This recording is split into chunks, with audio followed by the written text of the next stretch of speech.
C'est bon. Monsieur le maire, maintenant vous avez décidé de voter non et puis maintenant, est-ce qu'on peut savoir quelles sont les stratégies que vous avez mises en place à Dalifort? Oui, bon, je crois que le non, d'abord, c'est une adhésion populaire. Et à Dalifort, sur la vingtaine de partis de mouvements politiques qui existent, les 18 ont construit une coalition. Donc même si au sommet, la plupart des partis, les gens ont dit non, mais leur base, comme je l'ai toujours dit ici à Dalifort, on dit oui, à Dalifort les bases ont dit non.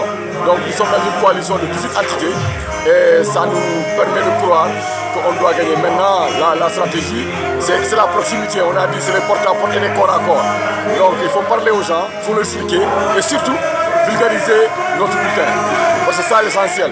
Les gens ont fait exprès de donner des choses qu'ils ne peuvent même pas expliquer. On ne connaît même pas le nom.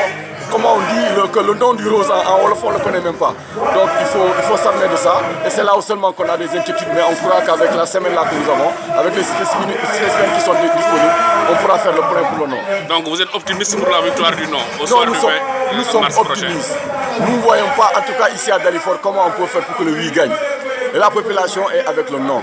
Donc si vous voyez toute cette coalition, ou des gens qui sont même dans la coalition présidentielle aujourd'hui, quand je prends des Fekiam Sibole à Dalifort, le Parti Socialiste, FEDES, des écologistes, qui sont actuellement au sommet, qui disent oui. Mais tous ces gens-là, ici au niveau de la base, tous les militants et sympathisants de ces partis ont dit non. Donc sans compter ceux qui étaient les gens, bon, qui sont des opposants, tous les opposants ne sont pas forcément dans le non. Mais la plupart des citoyens, les Yanamar est très puissant à Dalifort aussi.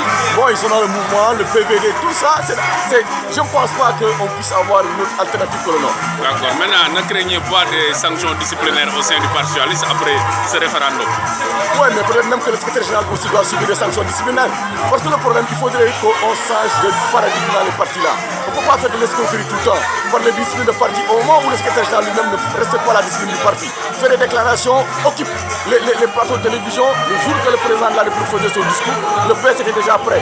Sans que la base, sans que les instances du PS n'en parlent. Je crois que dans cette situation, notre secrétaire général doit être traduit en cause de discipline. C'est de la trahison. Donc moi, je n'ai pas peur que les gens qui sont des hors-la-loi essaient de me sanctionner. Parce que ça sera déjà des sanctions hors-la-loi, parce qu'eux-mêmes ont été hors-la-loi. Donc moi, je n'ai pas peur de ça. C'est le cadeau de mes soucis. Ce n'est pas le PS qui me nourrit. Ce n'est pas le PS qui est ma condition de vie. Et mes ambitions de vie, ce n'est pas le Parti Socialiste. J'ai des ambitions au-delà de ça. C'est au-dessus du Parti Socialiste, c'est le Sénégal. Et je peux m'exprimer n'importe où.